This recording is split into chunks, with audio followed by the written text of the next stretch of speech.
एक घना और रहस्यमय जंगल था जहां मूसलाधार बारिश अनवरत बरस रही थी, जिसके चारों ओर घना कोहरा छाया हुआ था। ये मैं कहाँ आ गया? यहाँ तो बहुत ही भयानक कोहरा है। तभी मोहन की नजर एक टूटे हुए खंडहर पर पड़ती है।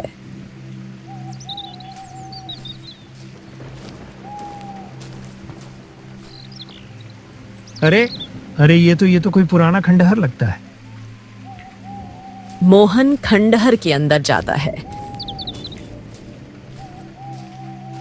जहां एक टूटी हुई सुंदर स्त्री की मूर्ति रखी होती है। अरे बाप रे, यह तो किसी सुंदर स्त्री की टूटी हुई मूर्ति है। ऐसा लगता है जैसे किसी स्त्री को किसी ने जीवित अवस्था में ही पत्थर बना दिया हो, और समय के साथ यह मूर्ति भी देखो कैसे टूट गई है। ओ हो, काश मेरे पास अभी काम का सामान होता तो मैं इस अधूरी मूर्ति को पूरा कर देता। वाह, एकदम अद्भुत लगती है। तभी अचानक मूर्ति के अंदर से आवाज आती है। मैं यही चाहती हूँ, मुझे पूरा करो। केवल तुम ही हो जो मुझे पूरा कर सकते हो। हे भगवान, ये मूर्ति भला बोल कैसे सकती है? तुम संसार के सबसे अच्छे मूर्तिकार हो, मुझे पूरा करो, पूरा करो। कुछ देर में यह आवाज पूरे जंगल में गूंजने लगती है और मोहन बेहोश होकर गिर जाता है। अगले ही पल मोहन की आंख खुलती है और वो अपने घर में होता है। अरे बाप रे बाप, कितना भयानक सपना था। ओहो, ये मैं क्या देख रहा था? उसके सामने एक पिंजरे में बंद तोता बोल पड़ता है। लगता है तुम कोई बहुत खास सपना देख रहे थे। तुम सोते हुए बड़बड़ा भी रहे थे। अरे कुछ खास नहीं मिट्ठू, अब क्या कहूँ, बहुत ही डरावना सपना था। मैंने खुद को कोहरे से भरे जंगल में देखा और वहां एक टूटा हुआ खंडहर था, और खंडहर में एक सुंदर स्त्री की टूटी हुई मूर्ति थी। और पता है, अचानक से वो मूर्ति मुझसे बात करने लगी। कभी कभी सपनों में सच्चाई भी दिखती है। हो सकता है कि ऐसी कोई मूर्ति और खंडहर वास्तव में मौजूद हो। मोहन मुस्कुराता है और पिंजरा खोल देता है। तोता उड़कर बाहर आता है। अरे मेरे प्यारे मिट्ठू, जब से तुम मेरे जीवन में आए हो ना, आधा अकेलापन तो वैसे ही दूर हो गया, वरना मुझ जैसे गरीब मूर्तिकार को गांव में कोई पूछता भी नहीं। हाँ, लेकिन मेरे आने के बाद तुम्हारा खर्चा भी तो बढ़ गया है ना। मैं देखता हूँ तुम कितनी मेहनत से मूर्तियां बनाते हो, फिर भी तुम्हारी मूर्तियां कोई नहीं खरीदता। बड़ी मुश्किल से घर चलाने लायक पैसा आता है तुम्हारे पास, और उसमें से भी हिस्सा मुझे देना पड़ता है। अरे मुझे इसकी कोई परवाह नहीं है मिट्ठू। मुझे तो आज भी वो दिन याद है जब मैं गरीबी से तंग आकर जंगल चला गया था।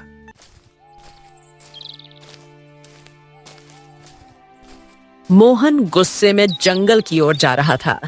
जैसे ही वो जंगल के अंदर बढ़ा, एक भारी आवाज उसके कानों में टकराई। कौन हो तुम, और इतने गुस्से में जंगल के भीतर क्यों बढ़ते जा रहे हो?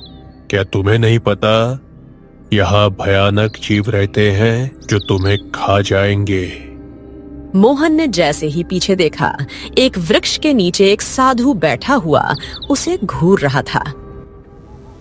हाँ, तो बहुत अच्छा होगा साधु महाराज, कम से कम किसी जीव का भला तो होगा। जीते जी तो मैं किसी काम ही नहीं आया। गांव वाले मुझे अनाथ कहकर चिढ़ाते हैं, मनहूस कहते हैं कि मेरे आने से ही मेरे माँ बाप चल बसे। मैं किसी काम का नहीं हूँ। हाँ, लगता है कि तुम अपने जीवन से बहुत परेशान हो। हाँ महाराज, मैं मूर्तिकार हूँ, किसी भी इंसान की हूबहू मूर्ति बना सकता हूँ, फिर भी कोई मेरी कला की कदर ही नहीं करता। मेरी बनाई मूर्तियां कोई नहीं खरीदता। समझ नहीं आता भगवान ने मुझे ये कला क्यों दी है। निराश मत हो पुत्र, अगर भगवान ने तुम्हें यह कला दी है तो इसके पीछे कोई ना कोई कारण अवश्य है। बस अभी तुम्हारे समझने का समय नहीं आया। साधु ने इतना कहा ही था कि मोहन की नजर एक घायल तोते पर पड़ी।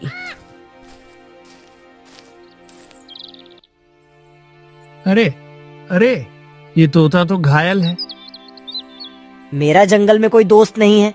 हर बार कोई जानवर मुझ पर हमला कर देता है। कोई तोता मुझसे दोस्ती नहीं करता। तू अब चिंता क्यों करता है? आज से हम दोनों दोस्त हैं। मैं तुझे अपने घर ले जाऊंगा और तेरा इलाज करूंगा। हाँ, चलो, तुम्हारे अकेलेपन का एक साथी तो मिल गया, और हो सकता है कि यही साथी आगे चलकर तुम्हारा भाग्य बदल दे। इतना कहकर साधु वहां से रहस्यमय अंदाज में चला जाता है।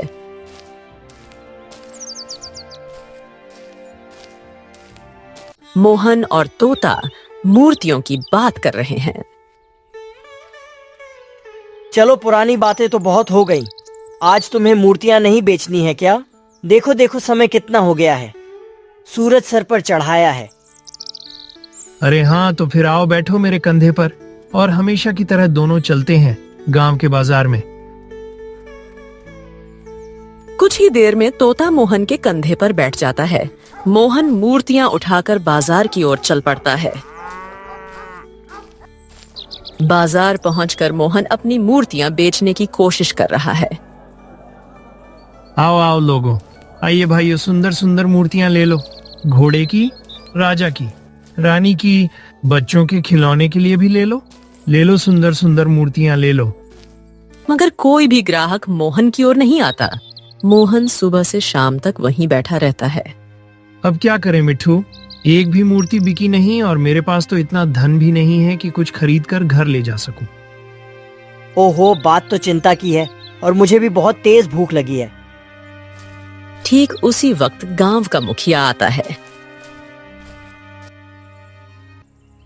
ए मोहन, अरे भैया, तुझे याद है तू कुछ समय पहले मुझसे उधार लेकर गया था और कहा था कि 2 दिन में लौटा देगा।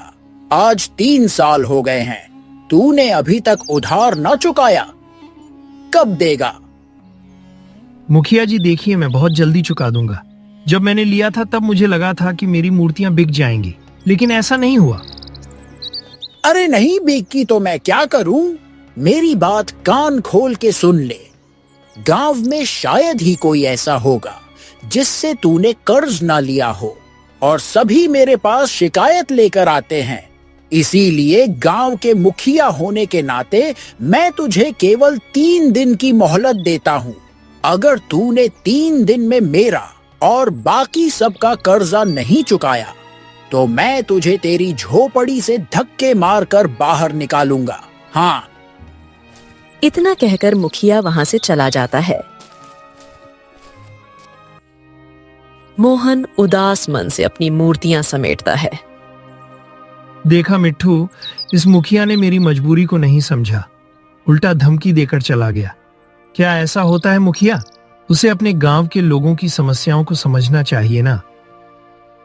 हाँ, वह सब तो सही है मोहन, पर अब तुम खाओगे क्या? मैं तो पेड़ों पर उड़कर कहीं से भी कच्चे पके फल खा सकता हूँ। अरे पर भूख तो मुझे भी बहुत लग रही है मिट्ठू, लेकिन समझ नहीं आ रहा कि धन कहां से लाऊं। मेरे पास एक उपाय है। सुनो, क्यों ना तुम किसी साहूकार से थोड़ा कर्ज ले लो। अरे वाह मिट्ठू, वाह वाह, क्या बातें कर रहे हो।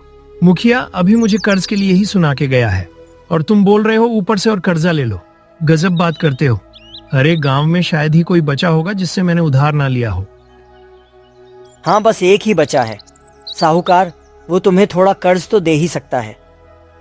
ओहो, ठीक है मिट्ठू, बैठ जा मेरे कंधे पर। ये पापी पेट क्या क्या नहीं करवाता।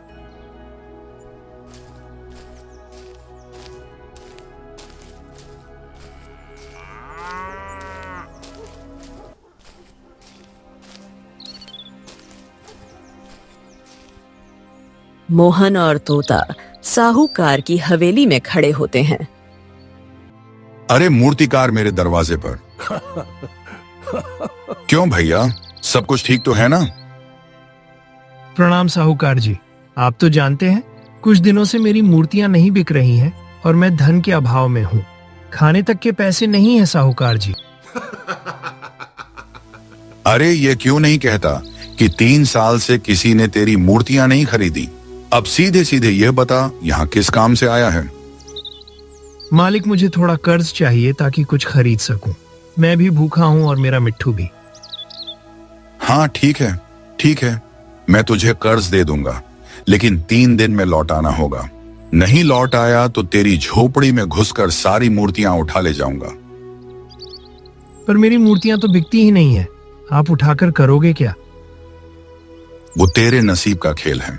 वैसे तेरे हाथ की मूर्तियां कमाल की होती हैं, एकदम लाजवाब। और मैं तो एक व्यापारी को जानता हूं जो मूर्तियों का व्यापारी है। मैं तेरी मूर्तियां उसी को बेच दूंगा। अरे तो साहूकार जी, आप मुझे उस व्यापारी का पता दे दीजिए ना, मैं खुद ही अपनी मूर्तियां उसे बेच दूंगा। हाँ, बड़ा आया खुद ही बेच आऊंगा। अबे तेरा दिमाग खराब हो गया है क्या? क्या मैं तुझे धंधा करने का ठेका देने वाला लगता हूं? मेरी बात कान खोल के सुन और याद रखना, काम वही करूंगा जिसमें मेरा फायदा हो। कुछ सिक्के मोहन के हाथ में देता है। ये ले पकड़ और याद रखना 3 दिन। चल अब देख क्या रहा है, दफा हो जा अपने तोते के साथ।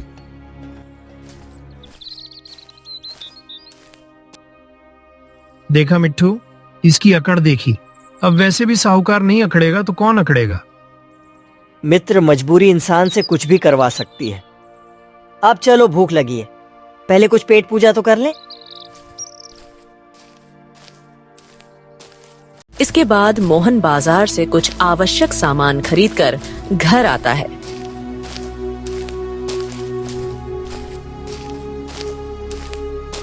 वो खाना बनाता है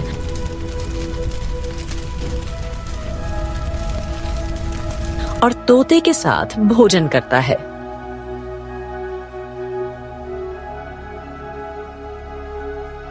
खाना खाने के बाद थका हुआ मोहन लेट जाता है और कुछ ही देर में गहरी नींद में चला जाता है।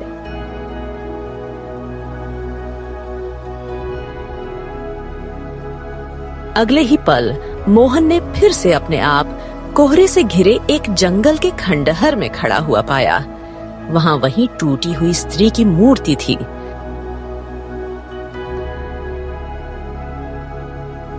मूर्ति फिर से बोल उठी, मुझे सही कर दो, मैं तुम्हारी मदद कर सकती हूँ, मुझे सही कर दो। मोहन को अचानक चक्कर जैसा महसूस हुआ और वो बेहोश हो गया।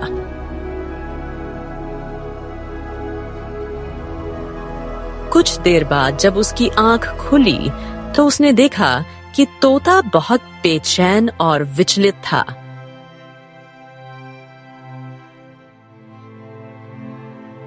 क्या बात है मिट्ठू, तुम इतने परेशान क्यों हो? अरे, मैं जो तुम्हें बताने वाला हूँ वो सुनकर तुम भी परेशान हो जाओगे। अरे, बाहर नहीं देखा क्या, कितनी मूसलाधार बारिश हो रही है। मोहन यह सुनकर चौंक गया।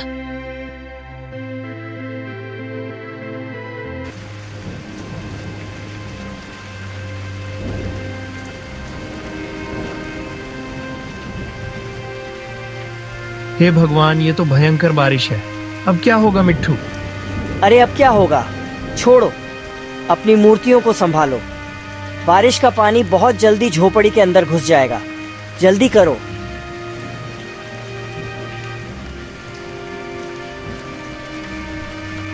जैसे ही तोते ने यह कहा, एक जोरदार पानी की लहर आई और मोहन की सारी मूर्तियां बहा ले गईं। मोहन ने उन्हें बचाने की बहुत कोशिश की, मगर बारिश रात भर चलती रही। मगर सुबह होते ही बारिश थम गई थी।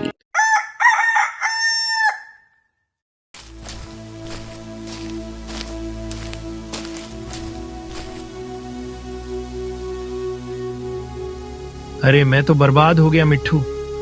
कितनी मेहनत से मूर्तियां बनाई थी। सोचा था आज नहीं तो कल, कल नहीं तो परसों कभी तो बिकेगी, लेकिन अब सारी मूर्तियां पानी में बह गईं। मैं बर्बाद हो गया।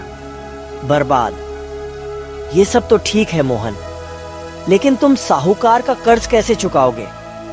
उसने तो तुम्हें सिर्फ 3 दिन की मोहलत दी थी और मुखिया ने भी उतना ही समय कहा था।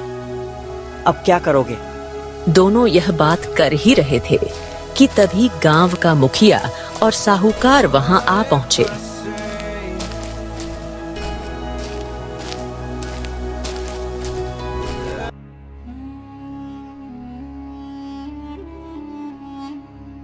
हे मोहन, जल्दी से अब मेरा कर्ज चुका और वो भी जो तूने गांव वालों से लिया है, मैं उनकी तरफ से भी आया हूँ। चल निकाल पैसा।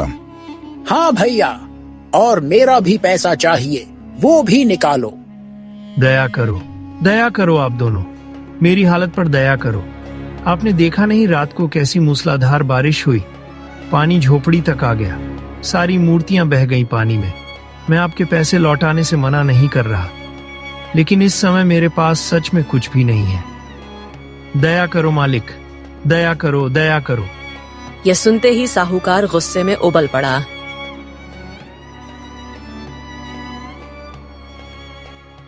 कोई दया नहीं, व्यापार में ना दया ना मोह, सिर्फ पैसों की माया चलती है भैया।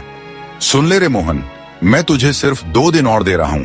अगर तूने कर्जा नहीं चुकाया तो तेरी झोपड़ी पर कब्जा कर लूंगा मैं। ऐसे कैसे कब्जा कर लोगे? गांव के और लोगों ने भी कर्ज दिया है, कब्जा मैं करूंगा। कौन किस पर कब्जा करेगा ये तो समय बताएगा। तेरे जैसे मुखिया को सीधा करना आता है मुझे। याद रख, गांव में ऐसा कोई नहीं जिसने मुझसे उधार ना लिया हो। मैं यहाँ का राजा हूँ, राजा। अबे देख क्या रहा है, दफा हो जा यहाँ से। मुखिया ने मोहन की ओर देखा और ठंडे स्वर में कहा,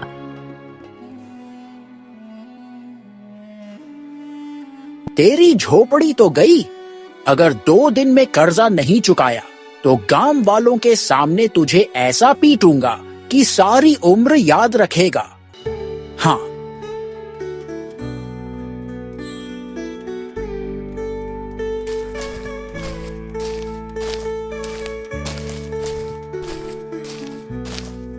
साहूकार और मुखिया के जाते ही मोहन सिर पकड़कर बैठ गया।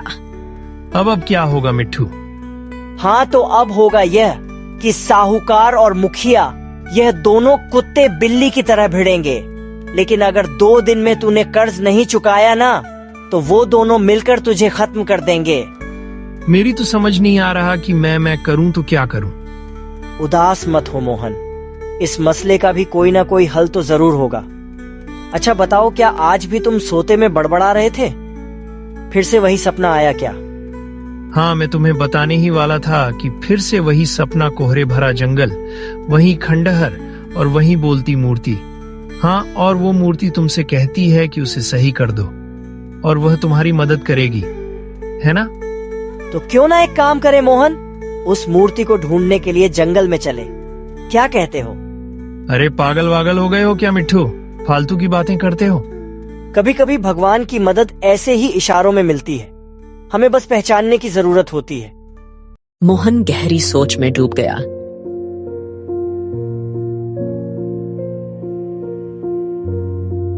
कुछ पल बाद, हाँ, शायद तुम सही कह रहे हो मिट्ठू, वो सपना साधारण नहीं लगता। चलो आज हम वही करें।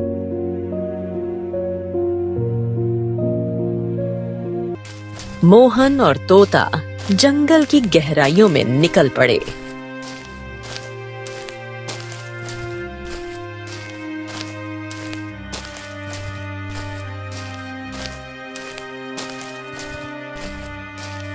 कई घंटों की यात्रा के बाद वो दोनों जंगल पहुंचे।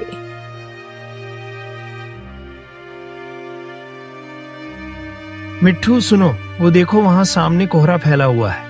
हमें लगता है हम सही दिशा में जा रहे हैं। चलो चलो चलो, आगे बढ़ो। वो दोनों आगे बढ़ते गए।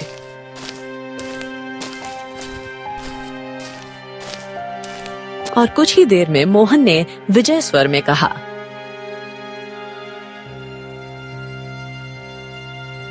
अरे मिट्ठू देखो, हाँ सामने वही टूटा हुआ खंडहर। इसका मतलब मूर्ति भी यहीं होगी। चलो।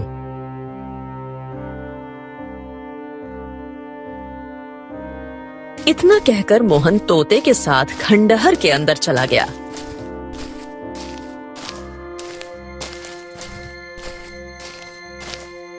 अंदर जाकर देखा तो वहां कोई मूर्ति नहीं थी।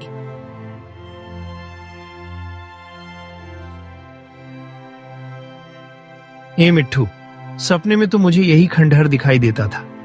ऐसा ही कोहरा छाया रहता था, लेकिन जिस जगह मैं खड़ा था वहां एक मूर्ति भी होती थी। पर यहाँ तो कोई मूर्ति नहीं है। मोहन गहरी सोच में डूब गया।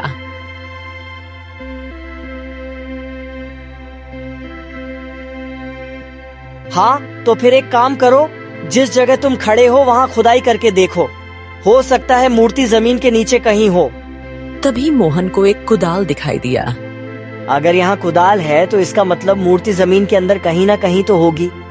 सही कह रहे हो मिट्ठू, रुक जाओ मैं खोदता हूँ।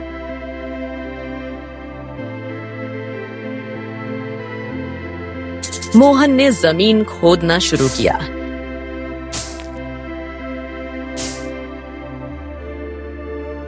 कुछ देर बाद जमीन के नीचे से एक मूर्ति निकल आई।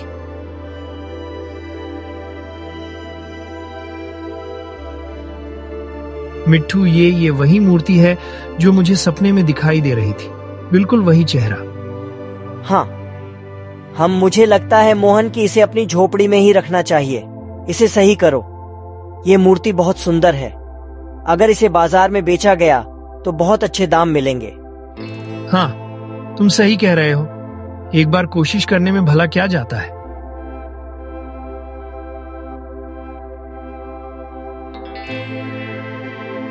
मोहन मूर्ति को लेकर अपनी झोपड़ी में आ गया।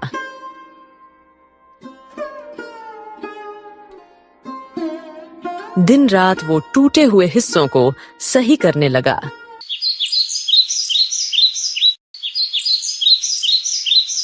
ऐसे ही 2 दिन बीत गए। मोहन ने मूर्ति को ऐसा बना दिया जैसे वह पूरी तरह जीवित हो उठी हो।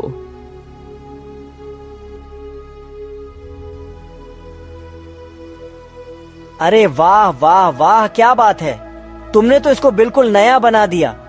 अब चलो इसको जल्दी से बाजार में बेच कर आते हैं, क्योंकि शायद तुम भूल रहे हो, साहूकार और मुखिया जी कुछ ही देर में अपना कर्ज मांगने आ जाएंगे। मोहन गहरी सोच में डूब गया और मूर्ति को घूरने लगा।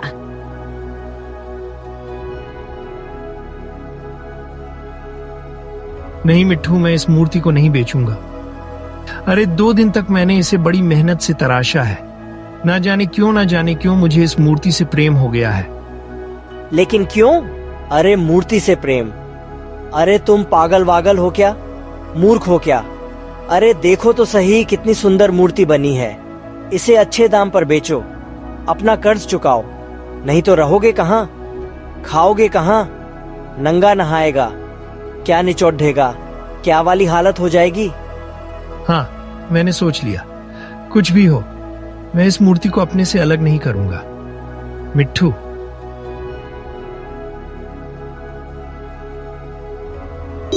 मोहन ने इतना कहा ही था कि रंग बिरंगा प्रकाश फैला और मूर्ति वास्तविक स्त्री में बदल गई। साथ ही तोता भी सुंदर युवक में परिवर्तित हो गया।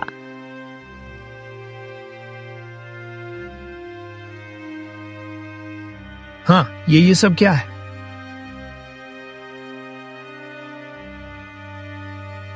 मैं तुम्हें बताता हूँ। यह जो सुंदर स्त्री खड़ी है, जिसकी मूर्ति तुमने सही की है, वो मेरी बहन है। हैं बहन?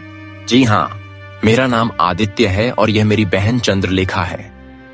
हम दोनों केशव नगर राज्य के राजकुमार हैं। हमारे पिता राजा विक्रम हैं। कुछ समय पहले केशव नगर राज्य में एक जादूगर अचानक से घुस आया और वहां तबाही मचा दी। जब पिताजी को पता चला तो वह क्रोधित हो गए। उन्होंने हमें जादूगर के पीछे भेज दिया। हम दोनों भाई बहनों ने जादूगर को तलाशना शुरू किया। जंगल में हमें एक साधु महाराज मिले, जिन्होंने हमें वापस लौटने को कहा, लेकिन हमने उनकी बात मानी नहीं। वो कहीं वही साधु तो नहीं है जो पहले मुझे मिले थे? याद है तोते, जब तुम मुझे घायल के रूप में मिले थे तो साधु महाराज थे वहां पे। हाँ, तुमने बिल्कुल सही कहा, वो वही साधु महाराज थे। हमने उनकी बात नहीं मानी और जादूगर की खोज जारी रखी। मगर जादूगर बहुत ताकतवर था। उसने अपनी जादुई शक्ति से मुझे तोते में और मेरी बहन को पत्थर की मूर्ति में बदल दिया।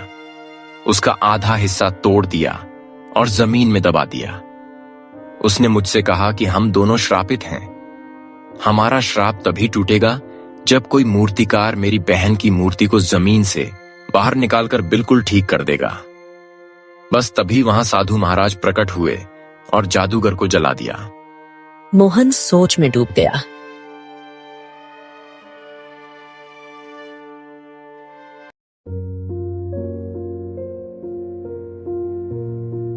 तो क्या मैं वही मूर्तिकार हूं?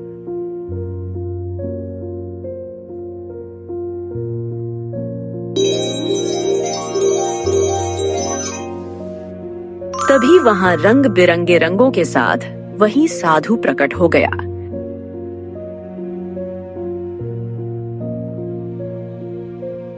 हाँ, जो सपना तुम देख रहे थे, मैं ही अपनी दिव्य शक्ति से तुम्हें दिखा रहा था बच्चे।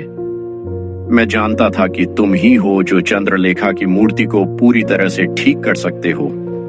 इतना बोलकर साधु महाराज रंग बिरंगी किरणों के साथ गायब हो गए।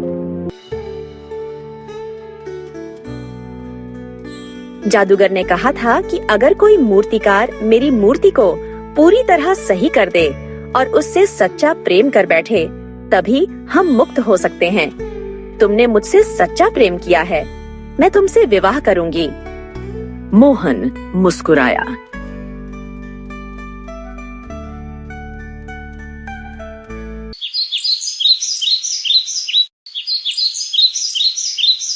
कुछ दिनों बाद मोहन और चंद्रलेखा का विवाह संपन्न हो गया।